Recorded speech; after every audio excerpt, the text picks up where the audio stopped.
આટલું નક્કર જ્ઞાન હાવ ચોખ્ખે ચોખ્ખું અસ્તિત્વ છે, આકાશ છે, એ માણસ જ થાય. એ ત્યાગ શું કરે, ભોગ શું કરે, માન શું કરે, અપમાન શું કરે. તમે પ્રકૃતિને સતત તમારે માનતા નહીં, એ જ્ઞાન તમારું સ્વીકારો છો તો જ્ઞાન છે. તો નહીં માનતા પ્રકૃતિને છે તો જ્ઞાન. બીજો અનુભવ કયો જોઈએ તમારે? બાકી શું રહ્યું?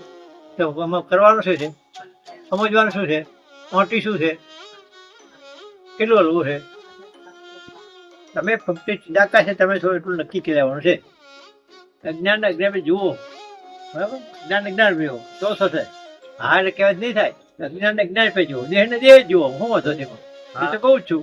જે પિંડ દેખાય છે ને, પિંડ એ વ્યક્તિના છે. તો આપણે તમને આત્મા કહીએ છીએ, તો આત્મા એટલે શું? ચિદાકાશ. ચિદાકાશ. આત્મા એટલે શું? ચિદાકાશ. તો ચિદાકાશ. તમારા અંતરમાં આત્મા એટલે ચિદાકાશ વિચાર હાજર થાય. આત્મા કહેવાય. મર્મ સમજો વાતનો, શબ્દ ના પકડશો. ભાઈ તો તમે સર્વવ્યાપક છો.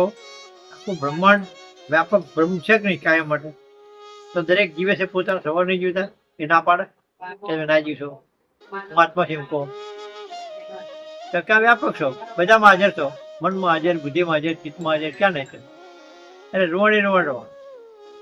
આ વાત કીધી આપણા ફૂંકામાં આકાર બનાવે છે ને, ભોંદરાના, છોકરાના, બધાના હવા ભરે લાગે રબર જો, પણ અંદર આકાર લાગે છે ને, અમે હવા છે બીજું કઈ છે. એમાં આકાર છે, મને એટલું જ્ઞાન જ ભર્યું છે. એકલું જ્ઞાન વ્યાપક. વ્યાપક તો હોય નહીં. જગ્યાએ કયું ખાનું ખાલી હોય, કઈ જગ્યાએ ખાલી હોય. તો એ આખું વ્યાપક જ્ઞાન છે. આટલું તમે જુઓ ને તો નકશી તમે જ છો. અને મને આ જોયું તમારા રૂમ આમ છે.